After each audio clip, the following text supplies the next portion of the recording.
Okay, I think I should make a start. So thank you all of you and welcome to the session. I'm going to talk a bit about Cushing syndrome before we have some cases from other places. I'll just keep an eye on the chat. Okay. So really, one of the really big difficulties that we have is making a diagnosis of Cushing's at all, because there's lots and lots of normal people who have some features of Cushing's, especially obesity. And with our epidemic increasing, the probability of getting Cushing's syndrome is slowly falling, and that makes it a risky proposition to make a diagnosis. So here is my first question, and I will put it, this will be on your phone. So if you have already been on your phone or your device, then you will see this question on it. And the question is, how common is pituitary Cushing's? Rare condition. Cushing's disease is 30 per million. So it's very, very rare. And as all you recognize, I'm sure, obesity has become very, very common. So that is a really important point. Okay.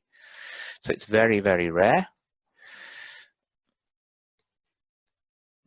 So what we've got to do to make a diagnosis in this rare condition is to find a test that's very sensitive, but more importantly, it's got to be specific. And so I'm going to spend a minute talking about sensitivity and specificity in a very skewed population, because that is a big problem.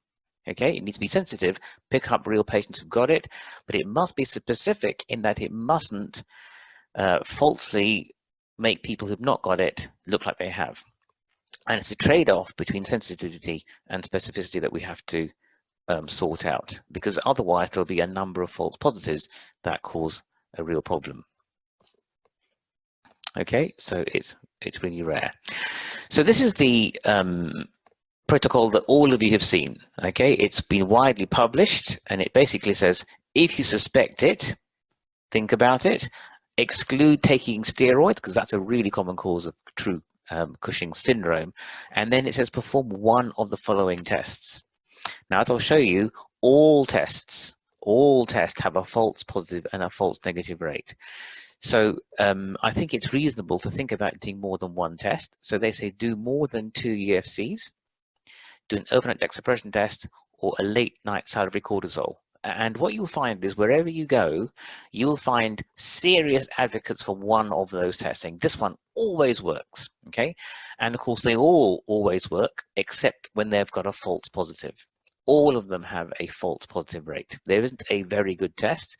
The best test is getting it right on clinical suspicion, which is really difficult now, okay? And basically, bear in mind that when you make a diagnosis, you'll be wrong sometimes. You'll think they've got Cushing's when actually they're completely normal. So they say here, if they've got any abnormal result, exclude any normal causes of a high cortisol, whatever that means, like stress or hypoxia, or patients who have got sleep apnea, and then have another consultation with a specialist. And then it says, do them again, perform 1 or 2 other studies shown above. So basically, you want confirmatory testing. Now, most importantly, you must not proceed past this point until you are confident that the patient has got Cushing syndrome, because once you go on to do any localization, then you are on a train to having surgery, okay? So as soon as you say this patient has got Cushing's, then of course they need surgery, and the only step you're doing now is to see where is it coming from, okay? So at this point, you are absolutely certain they've got Cushing's, because once you go past this point, it's localization. That means you need to be sure. So do not use, here's a rule, do not use localization tests as a way of confirming the diagnosis of Cushing's. Okay, if you do an MRI and see a little lump there, there's a 10% risk. 10% of us have got a small pituitary tumor. So that was not helpful. Okay. And then if it's abnormal, then it's Cushing syndrome. If they're discrepant, you've got 1 positive and 1 negative test, then we scratch our heads really hard and think again. Okay, bear in mind, what I don't want to do is operate on someone who is normal. So let me give you a quick case. Here's a 52-year-old woman who's been menopausal for 3 years. She's not on any drugs. She's had almost a year of central weight gain, mood disturbance, and hirsutism. Okay, so 3 things: central weight gain, mood disturbance, and hirsutism. And we examine her. She has a BMI of 32. with central appearing obesity.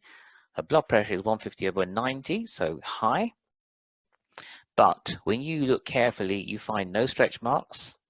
She has had no bruising and admits to not having any bruising, and she can climb stairs perfectly well. So her muscles are strong. Okay, so it's got some features that might suggest it and some that are not confirmatory. And so the primary care referral says, does she have it or does she not? So let me just try and move my... Okay, that's the question. And there's a number of tests that will appear on your phones. Okay, so in that patient, and I'll go back to leave that history there, because on your phones, you'll be able to see the options. And I want you to choose what you will do if she came to see you. That dexamethasone test, 11 of you want to do a UFC. So they're the most popular. A blood test, a urine test, or none at all. And only a small number doing a late night salivary cortisol. That's quite a good test, but needs to be matched with the others. So certainly you want to do more than one. But I see that your screening test seems to be another overnight dexamethasone test. And I personally think that it's reasonable to do no tests because there aren't enough features there. Maybe we should wait and see her again in 3 months and see has she really got any Cushing's features, because she should progress, although she may not. So that's very clear. Let me tell you what actually happened then.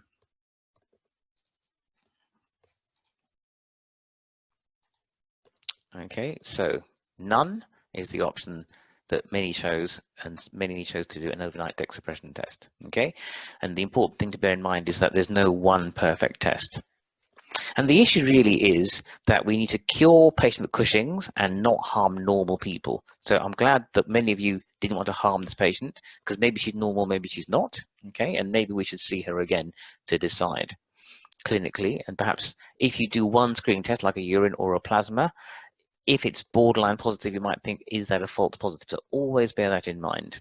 Okay, don't fall into the trap of saying, aha, it's definitely Cushing's if the dexamethasone test, for example, hits 57, doesn't quite hit 50. All of these tests have a false positive, and so we can do all of them and then decide.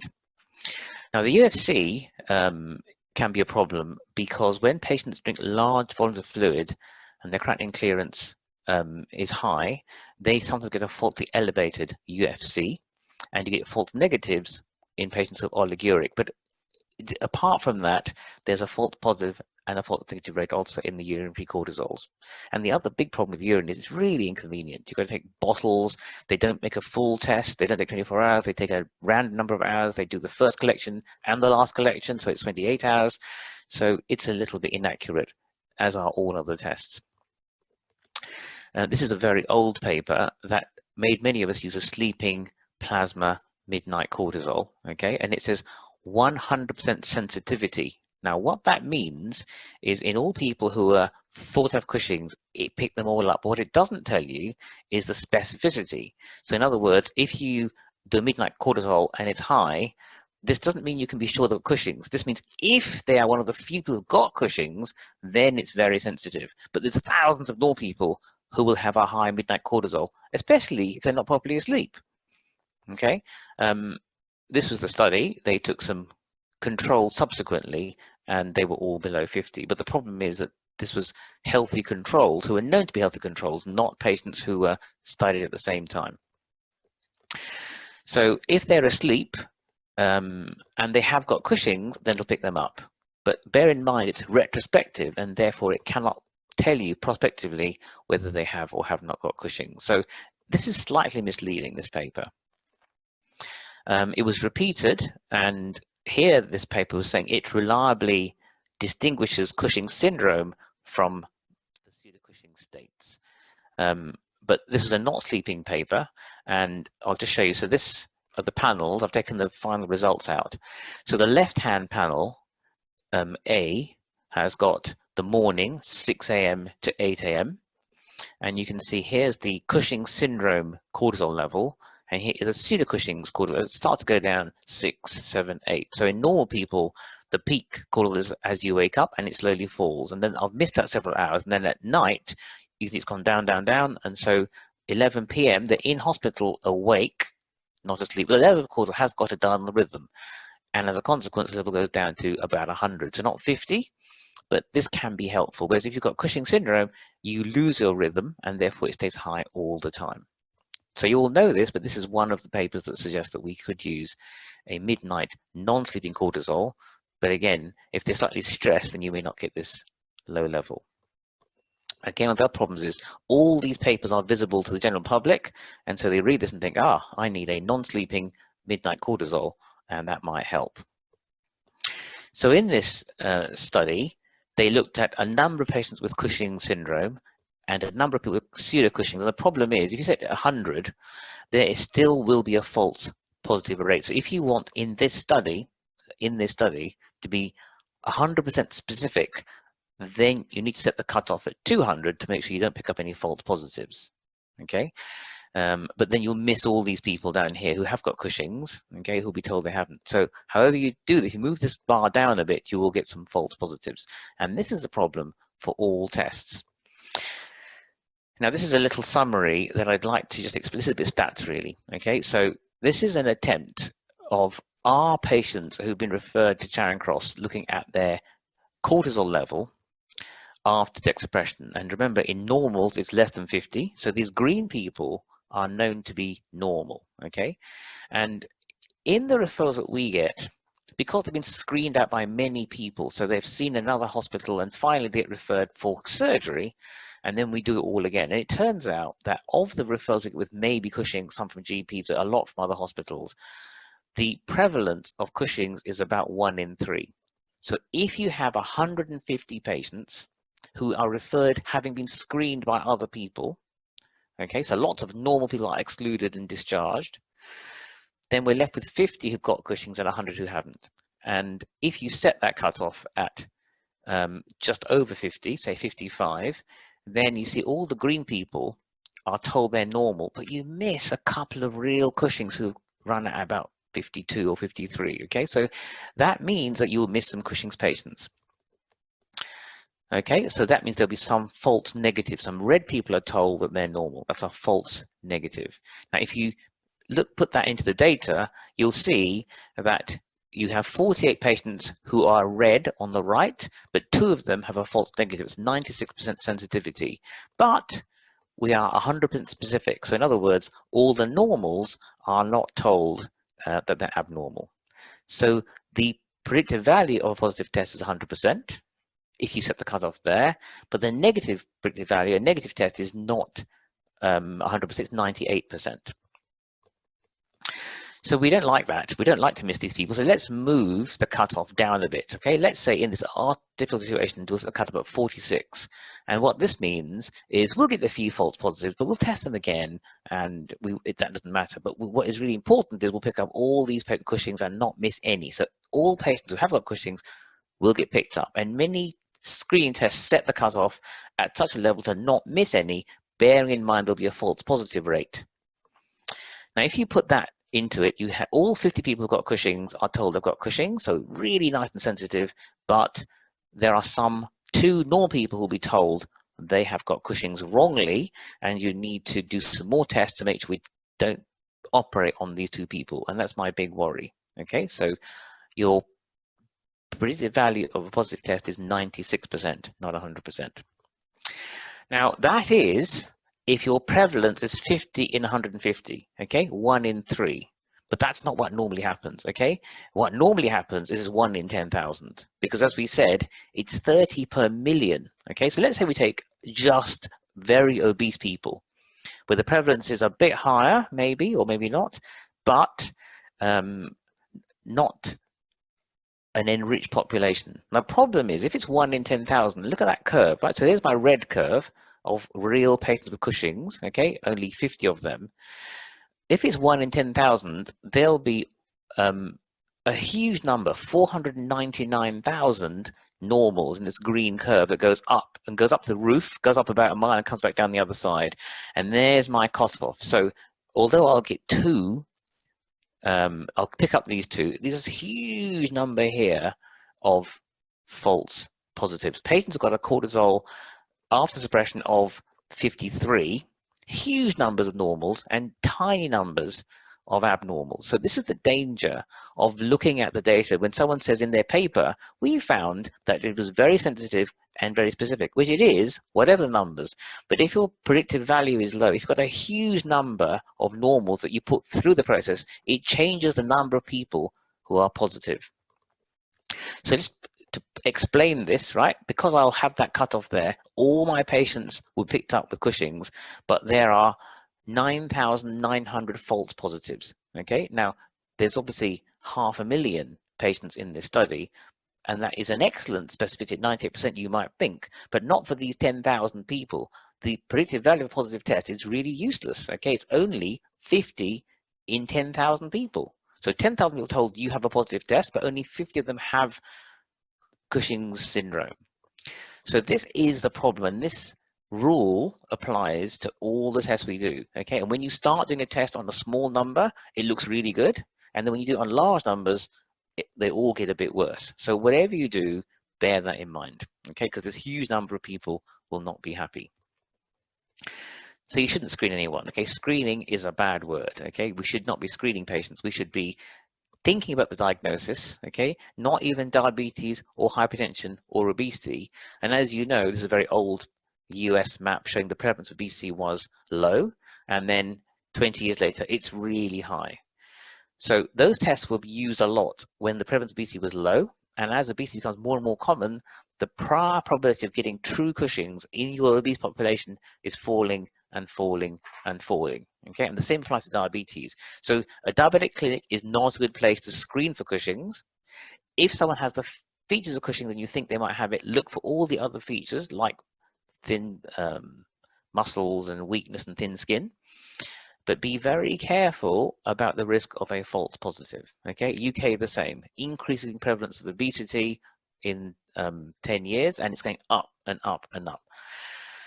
So this is the scary thing, right? This is morbidities in Cushing's disease versus the general population. Okay, and you can see general population in grey, Cushing's disease in black. There is no difference in the prevalence of being overweight or obese. So obesity is no longer a risk factor for Cushing's. Obesity is the same in everybody, okay? Whereas hypertension, okay, that is a bit higher, and diabetes too. But obesity itself is actually not a risk factor on its own. So you shouldn't screen obese people at all because of the very high prevalence of obesity. And as I showed you in that stats data, the risk of Cushing's is falling over time. So there are various guidelines that are undertaken for Cushing's, and this is one of them that I'm sure that many of you have seen. Let's get back to our patient who half of us thought didn't have Cushing's and half thought she did. Remember we say the midnight sleeping cortisol has 100% sensitivity for the diagnosis of Cushing syndrome. Okay, now this paper is publicly available, and the patient saw this and thought, right, what I need is a midnight cortisol. Now, bear in mind that you need to be careful about this because a midnight cortisol, if you're awake, isn't very accurate, and night shift work have a false, abnormally placed diurnal rhythm, and you need someone to sample them. So you can't really do an outpatient midnight cortisol. It's not a possibility. The patient's GP referral letter said her midnight cortisol was raised at 600 nanomoles per liter. So amazing, really. How did she get midnight cortisol? And I asked her, and she said that she had read the paper, and she told her private GP that she needed a midnight sample. So she drove to her private GPs, had a blood sample taken, and of course it makes no sense at all because she wasn't even in bed. She was wide awake and alert.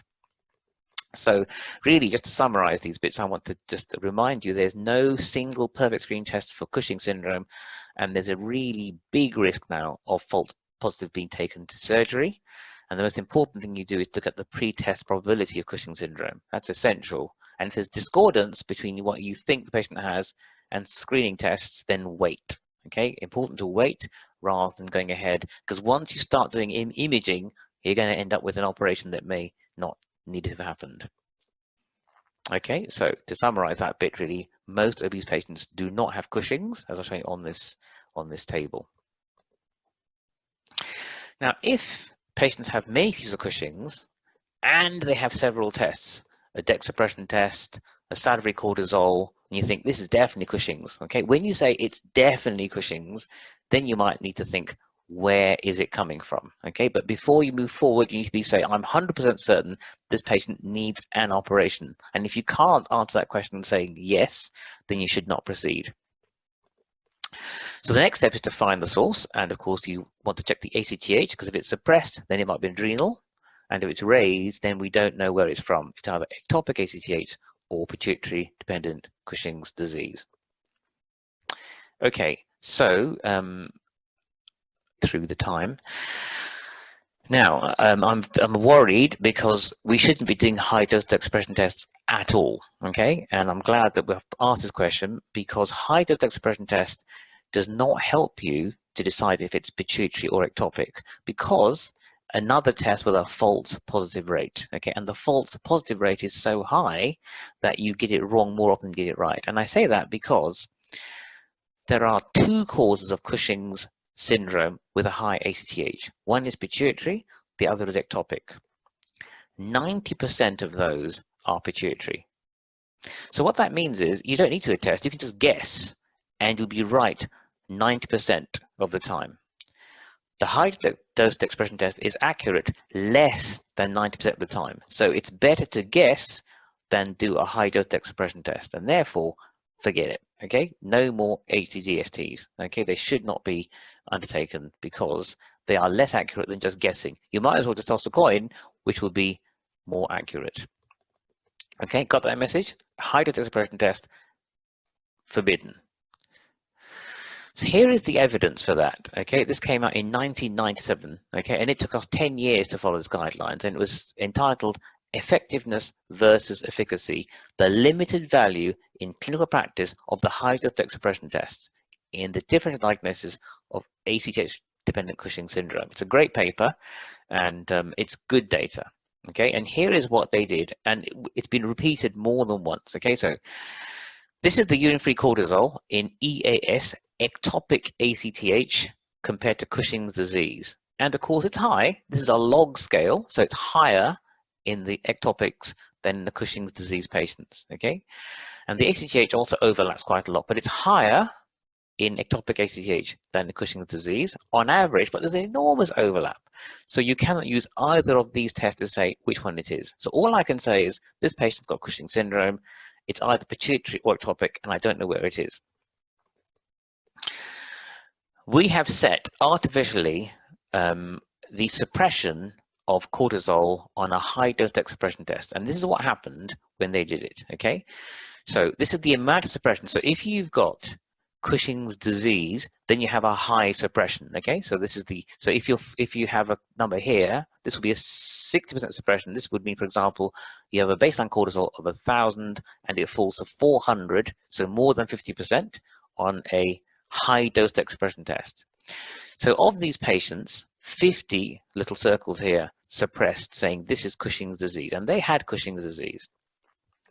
But the problem is that 5 ectopics also suppressed, and therefore you get it wrong in these 5 patients saying it's a pituitary source. But worse than that, 10 ectopics didn't suppress, so we know it's not Cushing's disease, but this is the biggest problem. 11 pituitary patients failed to suppress. And therefore, if you look at the predictive value of a failed suppressed, it's 50-50, okay? It's no good at all. You might as well just guess, okay? And therefore, don't bother with the high-dose suppression test. And this is their conclusion, okay? And I'll just highlight the bit here. It says, on this basis alone, we recommend that the high-dose suppression test be abandoned. Okay, so all of you put LDDST, that's the wrong answer and should not be undertaken, especially in any exams you might take in the near or distant future. Okay, and so it took us 10 years to do this, but in 2008, 10 years after that paper came out, we also said historical interest, high-dose expression test, explaining what it was about. But we've said here, if they don't suppress, patients should move straight to an IPSS to exclude an ectopic source of ACTH. Okay, so you do not do high-dose suppression tests.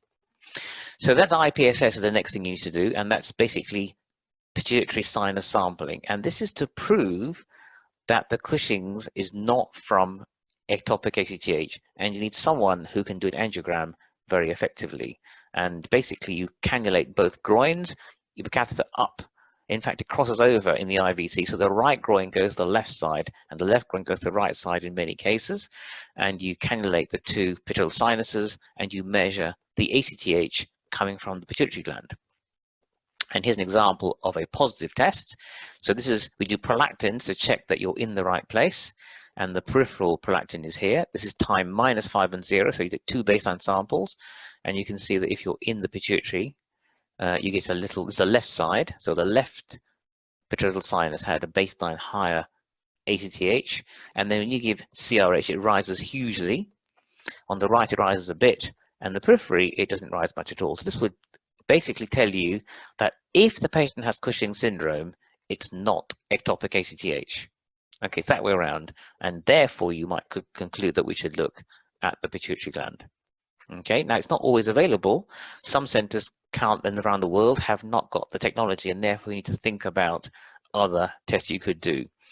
And here's a consensus statement from JCNM in 2003 that basically suggests that if a patient has got clinical Cushing syndrome, and you're convinced of it, then you can undertake an MRI with enhancement, and it will reveal a discrete pituitary adenoma in 60% of patients. And they're therefore saying, in patients with Cushing syndrome, the presence of a focal lesion of more than 6 millimeters on an MRI may provide a definitive diagnosis. Okay. Now here it says it's important to realize that 10% of the population harbor incidental pituitary tumors diagnosed in MRI, and this is 2003. Now the better magnets, the better MRIs are picking up about 20% of the population got really small adenomas. Okay, so they're common, and therefore be very careful, because I've seen this happen. You have an obese patient who reads that paper, goes and sees a private doctor who's not a specialist. They do an MRI pituitary, and they go, haha, you have pituitary Cushing's, and they simply have simple obesity and a incidental pituitary adenoma, and they're harmed. Okay, they have surgery, they end up on DDAVP and needing replacement, disaster. Okay, so be very cautious about diagnosing Cushing's when it might not be the case.